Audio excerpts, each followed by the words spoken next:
पाक फ़ौज ने इंडिया के ख़िलाफ़ सिर्फ एक प्रेस कॉन्फ्रेंस करके एक तीर से 13 शिकार किए हैं और भारत के तमाम मंसूबों को बेनकाब और नाकाम कर दिया है और इसके साथ साथ भारत को FATF में ब्लैक लिस्ट कराने के लिए भी बड़ा कदम उठा लिया है।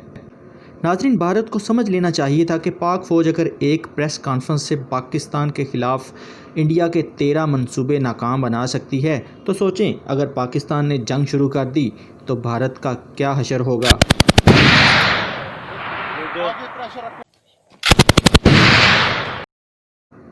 लेकिन इस प्रेस कॉन्फ्रेंस के बाद इंडियन वज़ीर-ए-आज़म नरेंद्र मोदी ने पाकिस्तान के इल्ज़ामात की तरदीद करने के बजाय धमकियां देना शुरू कर दी।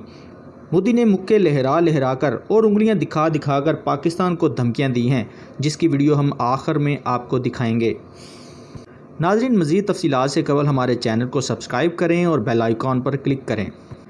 जी तो नाज़रीन, अमेरिका के साथ बीका मुआहदे पर दस्तखत करने के बाद इंडियन वज़ीर-ए-आज़म मोदी की टोन बिल्कुल बदल गई है और वो अब धमकियां देने पर उतर आए हैं। हम आपको मोदी की पाकिस्तान को धमकियां देने की तकरीर सुनवाएंगे, लेकिन उससे कबल भारत के उन 13 मंसूबों की तफसील बताएंगे जो पाकिस्तान ने नाकाम बनाए हैं।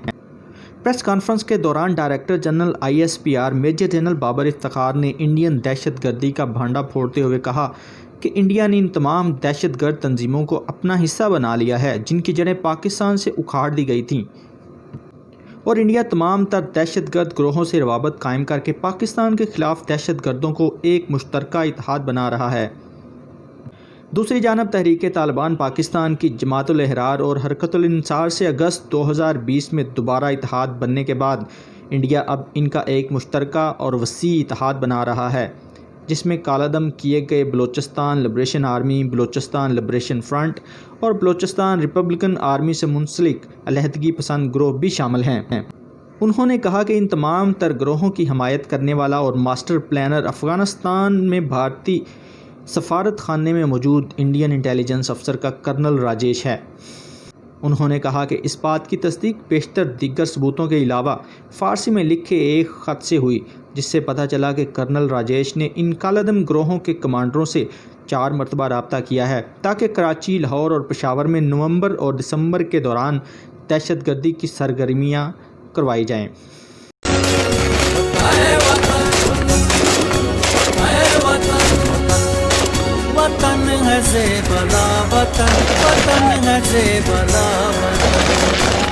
पाक फ़ौज के तर्जमान ने भारत की एक और साजिश बेनकाब करते हुए कहा कि भारतीय खुफिया एजेंसी पाकिस्तान का तल्लुक दहशतगर्द तंजीम दाइश के साथ जोड़ने के लिए दाइश पाकिस्तान के नाम से तंजीम बनाने की कोशिश कर रहा है और हाल ही में इंडिया से इंडियन दाइश के 30 मुसल्लह एहलकारों को पाक फ़ौज की सरहद के नज़दीक मौजूद भारतीय कैंपों में मुंतकिल किया गया है। पाक फ़ौज के तर्जमान ने कहा कि इंडिया ने पाक चीन इक़्तिसादी राहदारी को नाकाम बनाने के लिए 700 दहशतगर्दों की एक गिरोह की इंसानी हकूक़ की तंजीम के ज़रिए माली इआनत करके बलूचिस्तान में दहशतगर्द हमले करने का प्लान बनाया है। उन्होंने दावा किया कि पैसों की मुंतकिली के 4 शवाहद मिले हैं, जिसमें 2 करोड़ 33 लाख दिए गए, जबकि एक और सबूत से वाज़े हुआ कि $50 लाख एक कौम परस्त जमात को बलूचिस्तान में शोरश पैदा करने के लिए दिए गए थे। पाक फ़ौज के तर्जमान ने कहा कि सरफराज मर्चेंट और तारक मीर के इतराफ़ी बयान से पता चला कि भारतीय खुफिया agency raw Altaf Hussain group की माली मदद करती थी। ये माली मदद 2 कंपनियों की मदद से होती थी, जिनमें JVGT और पारस ज्वेलरी ग्रुप शामिल हैं। इन दोनों कंपनियों की तरफ से जारी करता $32 लाख के सबूत फ़ौज के पास मौजूद हैं। उन्होंने कहा कि दहशतगर्दी में मुलव्वस 6 ग्रोहों का पता चला है जो रवां साल 29 जून को पाकिस्तान स्टॉक एक्सचेंज में होने वाले हमले में मुलव्वस हैं और ख़ुदकुश बमबार जैकेट मुख्तलिफ दहशतगर्दी में मुलव्वस ग्रोहों तक पहुँचाते हैं। उन्होंने मज़ीद कहा कि रा के 2 एजेंट अब्दुल वहीद और अब्दुल कादर समेत 4 अफ़गान शहरियों के बारे में भी फ़ौज को मालूम है। रॉ ने इस गिरोह में मुलव्वस अफराद को टारगेट किलिंग, बम धमाके और ख़ुदकुश धमाके करने के लिए 2 करोड़ और 10 लाख पाकिस्तानी रुपये दिए हैं। अल्ताफ़ ग्रुप से मुंसलिक टारगेट किलर और कारकुन अजमल पहाड़ी के एतराफ़ी बयान के मुताबिक इंडिया ने दहशतगर्दी की ट्रेनिंग के लिए 4 कैंपस देहरादून, हरियाणा, शुमाली इंडिया और शुमाल मशरक़ी इंडिया में बनाए हैं, जहां मुबैना तौर पर दहशतगर्दों की ट्रेनिंग करने के बाद उनको पाकिस्तान भेजा जाता है। ब्रीफिंग के दौरान बलोच अस्करियत पसंद ग्रुप से मुंसलिक डॉक्टर अला नज़र की आवाज़ की रिकॉर्डिंग चलाई गई, जिसमें वो मुबैना तौर पर असलम मशहू से हमले से मुंसलिक बातें कर रहे हैं, जबकि फ़ौजी तर्जमान के मुताबिक अला नज़र के दीगर साथी ग्वादर होटल पर हमले के दौरान मुबैना तौर पर इंडियन हमला आवरों से फ़ोन पर राब्ते में थे। फ़ौजी तर्जमान ने कहा कि इंडिया गिलगित बल्तिस्तान की आर्जी हैसियत को बदलने की कोशिशों को नाकाम बनाने की कोशिश में जहां मसरूफ़ अमल है, वहीं 20 नवंबर के बाद गिलगित बल्तिस्तान और इससे मुंसलिक खित्ते में बड़े इज्तमाआत पर हमला करवाने का इरादा रखता है। मेजर जनरल बाबर इफ्तिखार ने कहा कि दहशतगर्दों की माली मुआवनत के आलमी इदारे फाइनेंशियल एक्शन टास्क फोर्स यानी FATF के प्लानरी इजलास से पहले इंडियन लॉबी के पाकिस्तान मुखालफ एजेंडे की इतलात आ रही थीं। उन्होंने कहा कि इस दौरान इंडिया की पूरी कोशिश थी कि पाकिस्तान ब्लैक लिस्ट में चला जाए। हमारे पास मौजूद सबूत ये बताते हैं कि किस तरह फरवरी से लेकर अप्रैल 2018 के दौरान इंडिया ने पाकिस्तान के खिलाफ लॉबी की, जिसके नतीजे में पाकिस्तान जून 2018 में ग्रे लिस्ट का हिस्सा बन गया। नाज़रीन, पाकिस्तान के खिलाफ साजिशों, दहशतगर्दी को फंडिंग करने के तमाम सबूत अक़वाम मुत्तहिदा में लेकर जाने का भी ऐलान कर दिया है। अगर तो अक़वाम मुत्तहिदा हमारे सबूतों पर राज़ी हो जाता है तो भारत हर सूरत में FATF की ब्लैक लिस्ट में चला जाएगा। नाज़रीन, अब हम आपको इंडिया के दहशतगर्द वज़ीर आज़म मोदी की वो तकरीर दिखाएंगे जिसमें वो पाकिस्तान और चीन को धमकियाँ लगा रहा है। नाज़रीन, आपको ये वीडियो कैसी लगी, कमेंट बॉक्स में अपनी राय का इजहार ज़रूर कीजिएगा। शुक्रिया। आसमान में या समंदर के विस्तार में, बर्फीली चोटियों पर हो या घने जंगलों में, राष्ट्र रक्षा में जुटे हर वीर बेटे बेटी, हमारी सेनाएं, BSF, ITBP,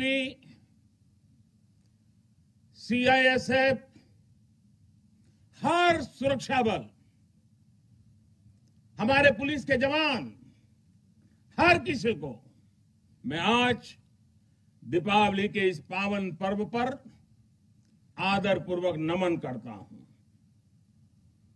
आप हैं तो देश है, देश के लोगों की खुशियां हैं, देश के ये त्योहार है।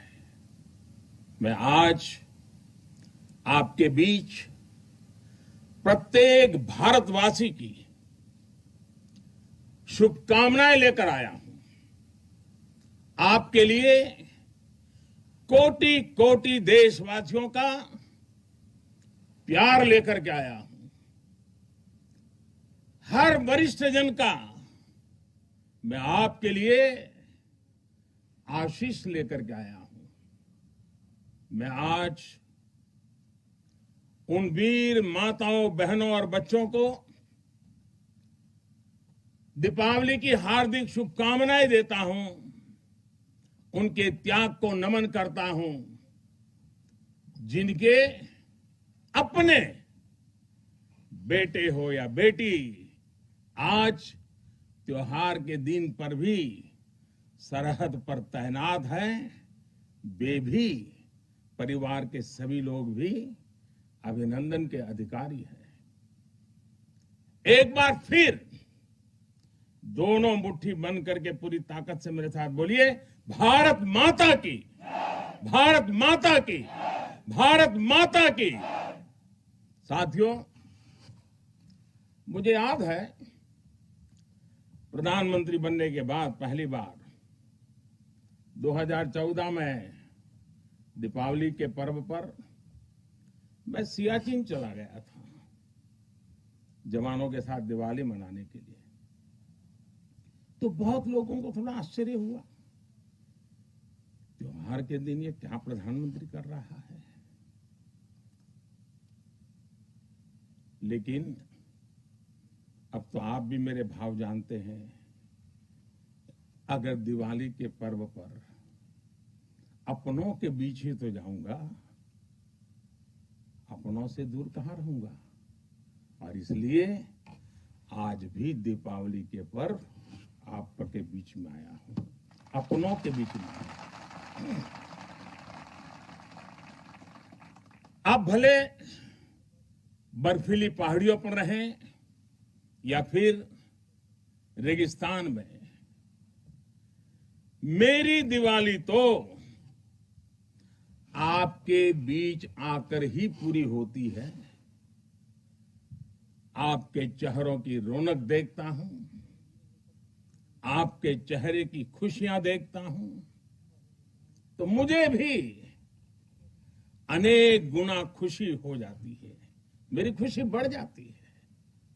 इसी खुशी के लिए, देशवासियों के उल्लास को आप तक पहुंचाने के लिए आज मैं फिर एक बार इस रेगिस्तान में आपके बीच में आया हूं। और एक बात आपके लिए, मैं त्योहार का दिन है तो थोड़ी सी मिठाई भी लेके आया हूं, लेकिन ये सिर्फ देश का प्रधानमंत्री मिठाई लेके नहीं आया है। ये मेरी ही नहीं, ये सभी देशवासियों के प्रेम और अपनेपन का स्वाद भी उसके साथ लेकर के आया हूं। इन मिठाइयों में आप देश की हर मां के हाथ की मिठास अनुभव कर सकते हैं। इस मिठाई में आप हर भाई बहन और पिता के आशीर्वाद को महसूस कर सकते हैं।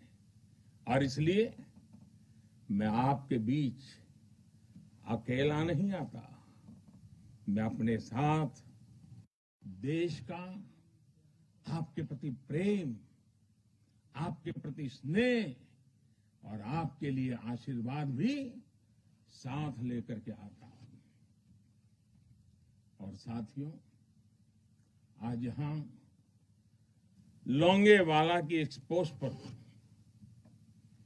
तो देश भर की नजरें भी आप पर है। मां भारती के लाडलों, मेरी इन बेटियां, मेरे देश की गौरव देने वाली बेटियां जो मेरे सामने बैठी हैं, उन पर देश की नजर है। मुझे लगता है कि देश की सरहद पर अगर किसी एक पोस्ट का नाम देश के सबसे ज्यादा लोगों को याद होगा, अनेक पीढ़ियों को याद होगा, तो उस पोस्ट का नाम है लोंगेवाला पोस्ट। हर किसी की जुबान पर है। एक ऐसी पोस्ट जहां गर्मियों में तापमान 50 डिग्री को छूता है, तो सर्दियों में शून्य से नीचे चला जाता है। और मई जून में ये बालू जिस प्रकार से आती हैं, एक दूसरे का चेहरा भी नहीं देख पाते। इस पोस्ट पर आपके साथियों ने शौर्य की एक ऐसी गाथा लिख दी है जो आज भी हर भारतीय के दिल को जोश से भर देती है। लोंगेवाला का नाम लेते ही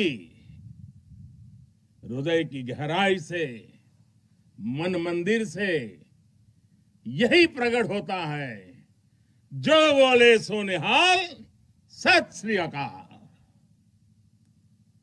ये जयकारा कानों में गूंजने लगता है।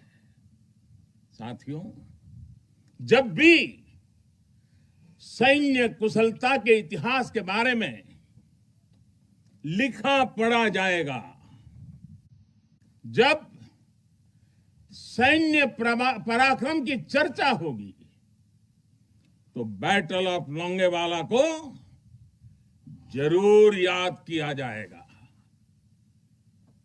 ये वो समय था जब पाकिस्तान की सेना बांग्लादेश के निर्दोष नागरिकों पर अत्याचार कर रही थी, जुल्म कर रही थी, नरसंहार कर रही थी, बहन बेटियों पर अमानवीय जुल्म हो रहे थे और पाकिस्तान की सेना के लोग कर रहे थे।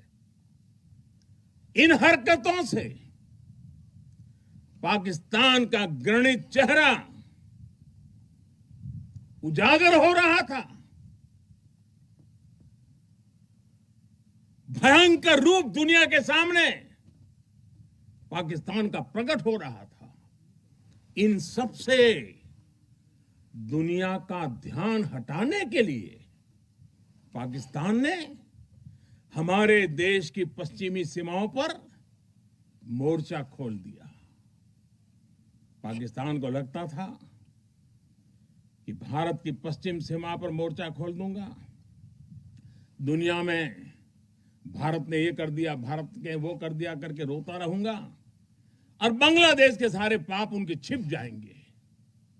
लेकिन हमारे सैनिकों ने जो मुंह तोड़ जवाब दिया, पाकिस्तान को लेने के देने पड़ गए।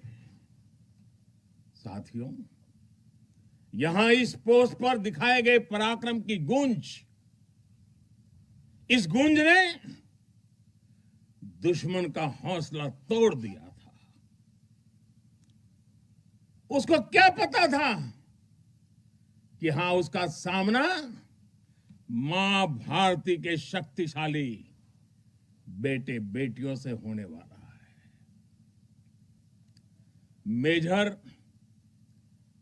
कुलदीप सिंह चांदपुरी के नेतृत्व में भारतीय वीरों ने टैंकों से लैस दुश्मन के सैनिकों को धूल चटा दी, उनके मंसूबों को नेस्त नाबूद कर दिया।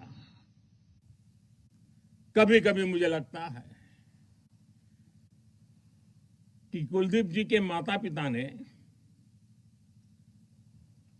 उनका नाम कुलदीप भले रखा था, उनको लगा होगा ये कुल का दीपक है, लेकिन वो कुलदीप जी ने अपने पराक्रम से उस नाम को ऐसे सार्थक कर दिया, ऐसे सार्थक कर दिया कि वे सिर्फ कुलदीप नहीं, वे राष्ट्रदीप बन गए, राष्ट्रदीप बन गए।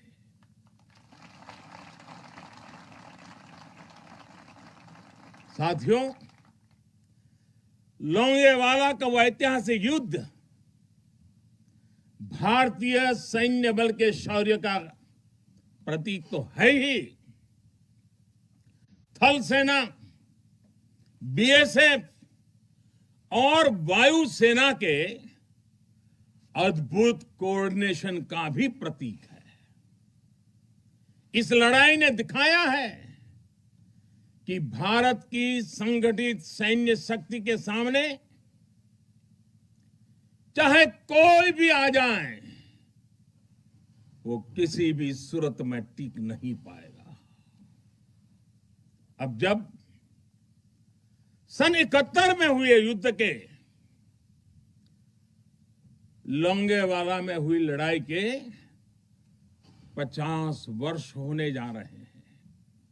कुछ ही सप्ताह में हम इसके 50 वर्ष इस गौरवपूर्ण स्वर्णिम पृष्ठ को हम मनाने वाले हैं, और इसलिए आज मेरा मन यहां आने को कर गया है। तो पूरा देश अपने उन वीरों की विजय गाथाएं सुनकर वो गौरवान्वित होगा, उसका हौसला बुलंद होगा। नई पीढ़ियां और आने वाली पीढ़ियां इस पराक्रम के साथ प्रेरणा भी लेने के लिए यह अवसर उनके जीवन का एक बहुत बड़ा महत्वपूर्ण बनने वाला है। ऐसे ही वीर सपूतों के लिए, ऐसे ही वीर सपूतों के लिए राजस्थान की भूमि के ही एक कवि नारायण सिंह भाटी ने लिखा है और यही की बोलचाल की भाषा में लिखा है। उन्होंने लिखा है, इन जैसे घर इन जैसे गगन, इन जैसे घर इन जैसे गगन, इन जैसे सह इतिहास, इन जैसी सह पीढ़ियां, पाची तणे प्रकाश, प्राची तणे प्रकाश। यानी अपने वीर सपूतों के बलिदानों पर ये धरती गर्व करती है, आसमान गर्व करता है और संपूर्ण इतिहास गर्व करता है। जब जब सूर्य का प्रकाश इस धरती पर अंधकार को भगाने के लिए अवतरित होगा, आने वाली पीढ़ियां इस बलिदान पर गर्व करती रहेगी। साथियों, हिमालय की बुलंदियां हो, रेगिस्तान में बालू के ढेर हो, घने जंगल हो या फिर समंदर की गहराई हो, हर चुनौती पर हमेशा आपकी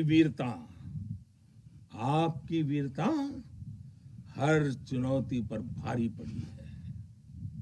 आप में से अनेक साथी अगर आज यहां रेगिस्तान में डटे हैं तो आपको हिमालय की ऊंचाइयों का भी अनुभव है। स्थिति परिस्थिति कोई भी हो, आपका पराक्रम, आपका शौर्य अतुलनीय है।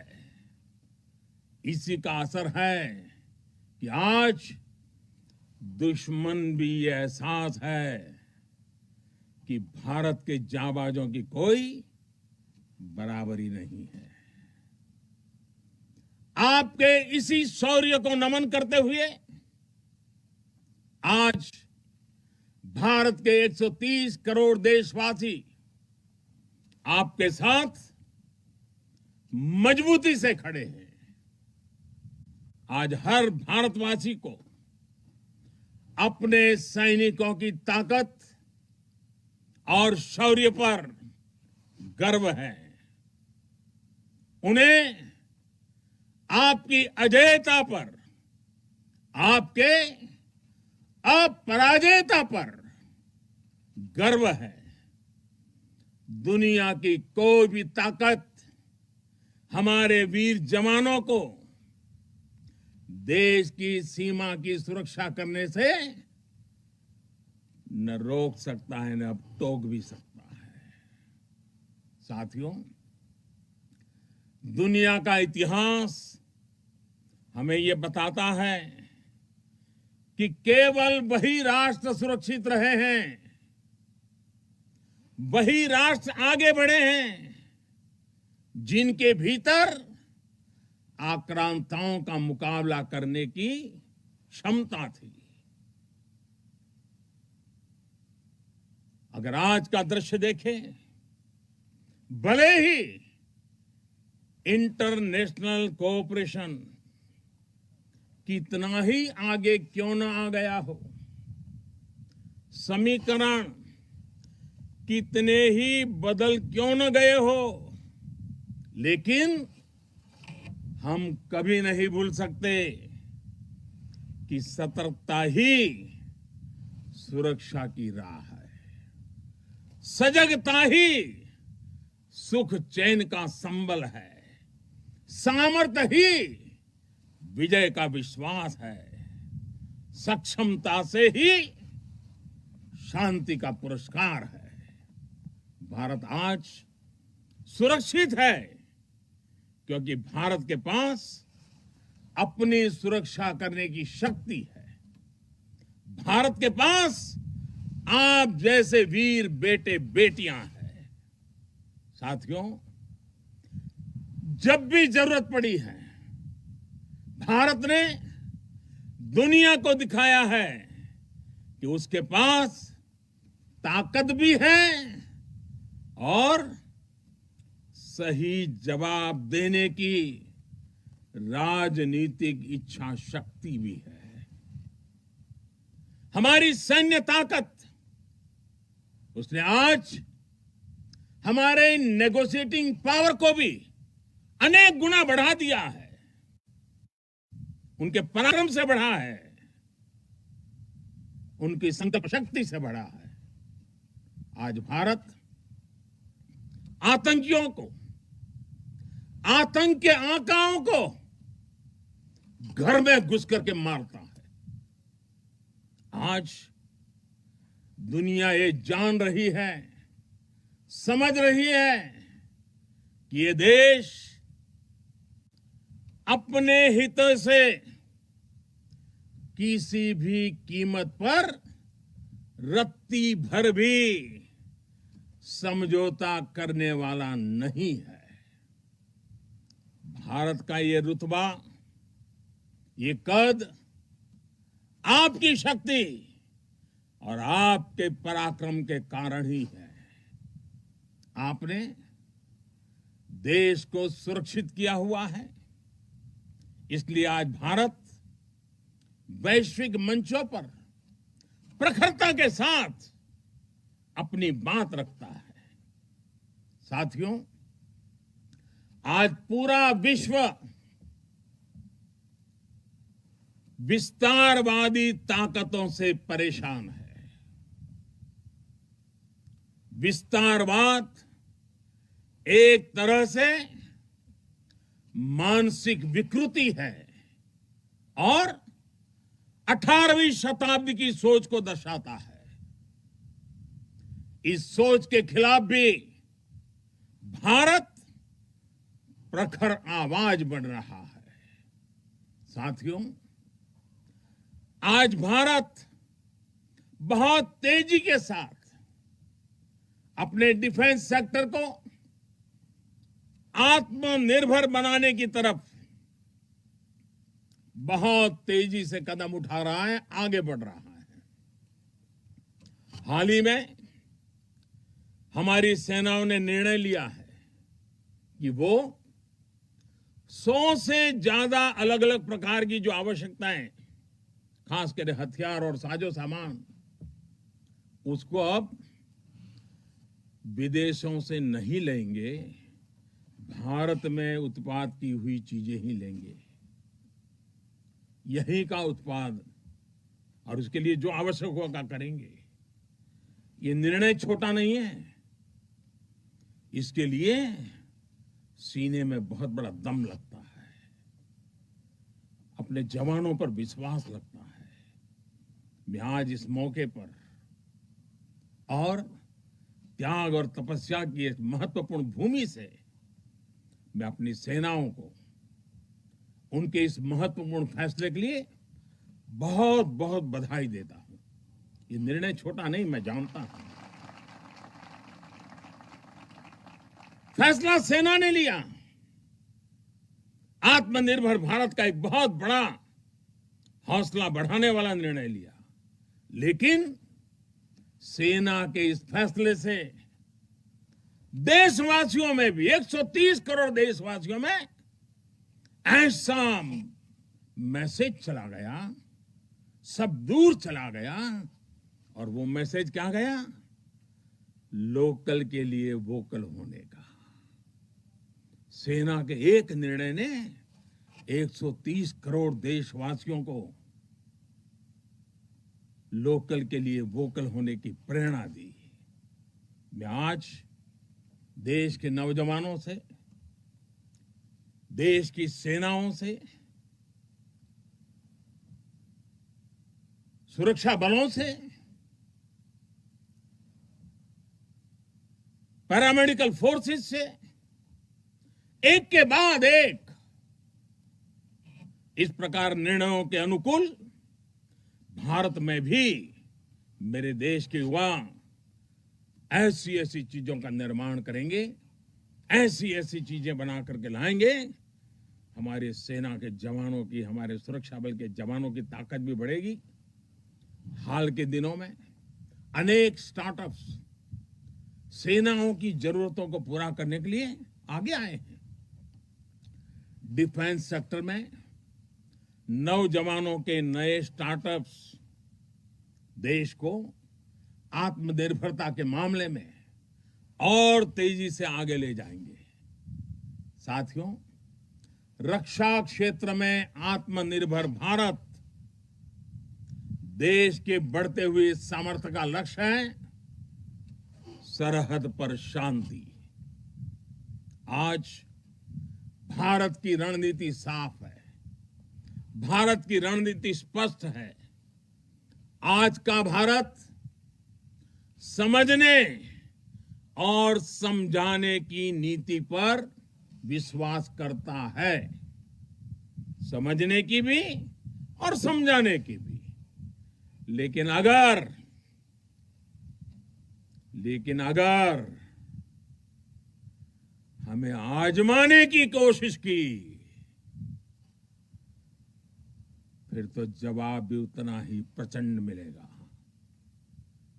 साथियों, देश की अखंडता देशवासियों की एकता पर निर्भर करती है। शांति, एकता, सद्भावना देश के भीतर देश की अखंडता को ऊर्जा देती है। सीमा की सुरक्षा बलों की शक्ति के साथ जुड़ी है। सीमा पर हमारे जाबाजों का हौसला बुलंद रहे, उनका मनोबल आसमान से भी ऊंचा रहे, इसलिए उनकी हर आवश्यकता, हर जरूरत आज देश की सर्वोच्च प्राथमिकताओं में है। उनके परिवार की देखभाल ये देश का दायित्व है। बीते समय में सैनिकों के बच्चों की शिक्षा और रोजगार को लेकर भी अनेक फैसले लिए गए हैं। पिछले वर्ष जब मैंने दूसरी बार शपथ ली थी, मेरा पहला फैसला ही शहीदों के बच्चों की शिक्षा से जुड़ा हुआ था। इसके तहत नेशनल डिफेंस फंड के अंतर्गत मिलने वाली स्कॉलरशिप को बढ़ाया गया है। साथियों, सुविधा के साथ साथ वीरों के सम्मान के लिए भी देश में अभूतपूर्व प्रयास चल रहे हैं। नेशनल वॉर मेमोरियल, राष्ट्रीय समर स्मारक, या फिर नेशनल पुलिस मेमोरियल हो, ये दोनों स्मारक देश के शौर्य के सर्वोच्च प्रतीक बनकर देशवासियों को, हमारी नई पीढ़ी को प्रेरित कर रहे हैं। साथियों, मुश्किल चुनौतियों के बीच आपका व्यवहार, आपका टीम वर्क देश को हर मोर्चे पर इसी जज्बे के साथ लड़ने की सीख देता है। आज देश इसी भावना से कोरोना जैसी महामारी के खिलाफ भी जंग लड़ रहा है। देश के हजारों डॉक्टर्स, नर्सिस, हेल्पर्स और सपोर्ट स्टाफ दिन रात बिना रुके, बिना थके काम कर रहे हैं। देशवासी भी इस जंग को फ्रंट लाइन वॉरियर्स की तरह लड़ रहे हैं।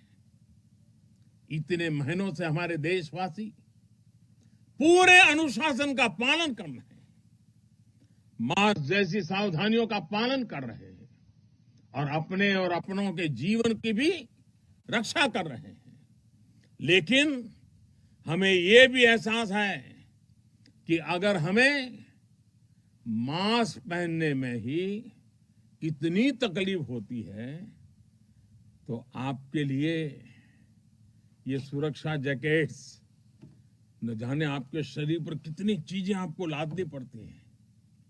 इतना सब कुछ पहनना कितना कठिन होता होगा।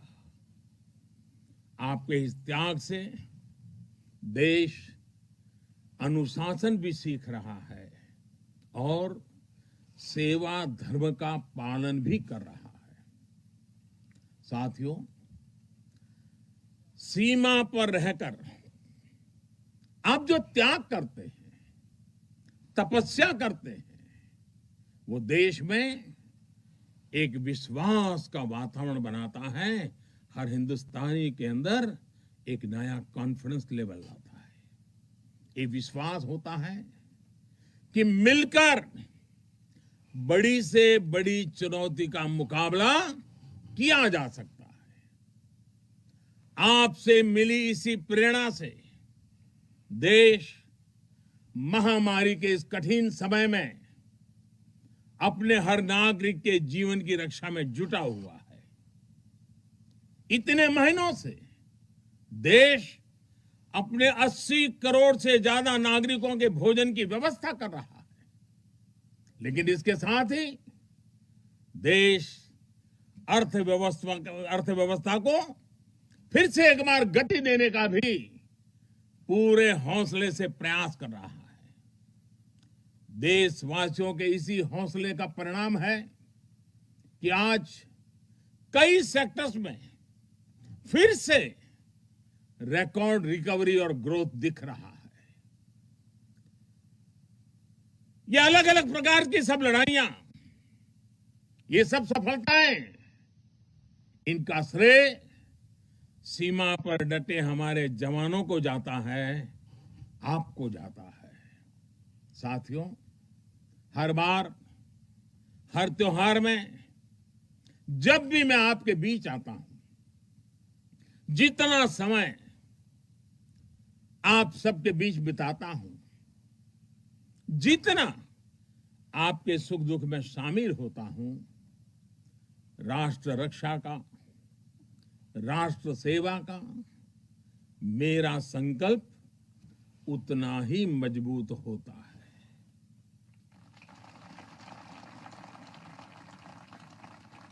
मैं आपको फिर आश्वस्त करता हूं कि आप निश्चिंत होकर अपने कर्तव्य पथ पर डटे रहें। प्रत्येक देशवासी आपके साथ है। हां, आज के दिन मैं आपसे एक मित्र के रूप में, एक साथी के रूप में 3 बातों का आग्रह करूंगा, और मुझे विश्वास है कि मेरा यह आग्रह आपके लिए भी हो सकता है संकल्प बन जाए। पहला, कुछ न कुछ नया इनोवेट करने की आदत को, नई तरीके से करने की आदत, नई चीज खोज करके करने की आदत, इसको जिंदगी का हिस्सा बनाइए। और मैंने देखा है कि इस प्रकार की जिंदगी गुजारने वाले हमारे जवान, उनकी क्रिएटिविटी देश के लिए बहुत कुछ नई चीजें ला सकती है। आप थोड़ा सा ध्यान दीजिए कुछ न कुछ इनोवेट करने का। देखिए हमारे सुरक्षा बलों को, क्योंकि आप अनुभव के आधार पर इनोवेट करते हैं, रोजमर्रा से जिस प्रकार से जूझते हैं उसमें से निकालते हैं, बहुत बड़ा लाभ होता है। दूसरा मेरा आग्रह है, और वो आप लोगों के लिए बहुत जरूरी है, आप हर हालत में योग को अपने जीवन का हिस्सा बनाए रखिए। और तीसरा, हम सब की अपनी अपनी मातृभाषा है। हम में से बहुत लोग हिंदी बोलते भी हैं, हम में से कुछ लोग अंग्रेजी भी बोलते हैं। इन सब से तो हमारा स्वाभाविक नाता रहता है, लेकिन जब ऐसा सामूहिक जीवन होता है, एक मेरे सामने लघु भारत बैठा हुआ है, देश के हर कोने के नौजवान बैठे हुए हैं, अलग अलग मातृभाषा के नौजवान बैठे हुए हैं, तब मैं आपसे एक और आग्रह करता हूं कि मातृभाषा वो जानते हैं आप, हिंदी जानते हैं, अंग्रेजी जानते हैं, क्यों ना अपने किसी एक साथी के पास से भारत की कोई एक और भाषा आप जरूर आत्मसात कीजिए, सीखिए। आप देखना वो आपकी एक बहुत बड़ी ताकत बन जाएगी। आप जरूर देखेंगे ये बातें आप में एक नई ऊर्जा का संचार करेगी। साथियों, जब तक आप है, आपका ये हौसला है, आपकी ये त्याग और तपस्या है, 130 करोड़ भारतवासियों का आत्मविश्वास कोई नहीं डिगा पाएगा। जब तक आप हैं, तब तक देश की दिवाली इसी तरह रोशन होती रहेगी।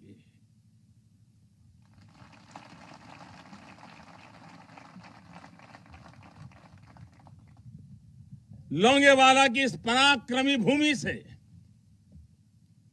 वीरता और साहस की भूमि से, त्याग और तपस्या की भूमि से मैं फिर एक बार आप सबको भी और देशवासियों को भी दीपावली की अनेक अनेक शुभकामनाएं देता हूं। मेरे साथ पूरी ताकत के साथ दोनों मुट्ठी ऊपर करके पूरी ताकत से बोलिए, भारत माता की, भारत माता की, भारत माता की, भारत माता की, भारत माता की। बहुत बहुत धन्यवाद।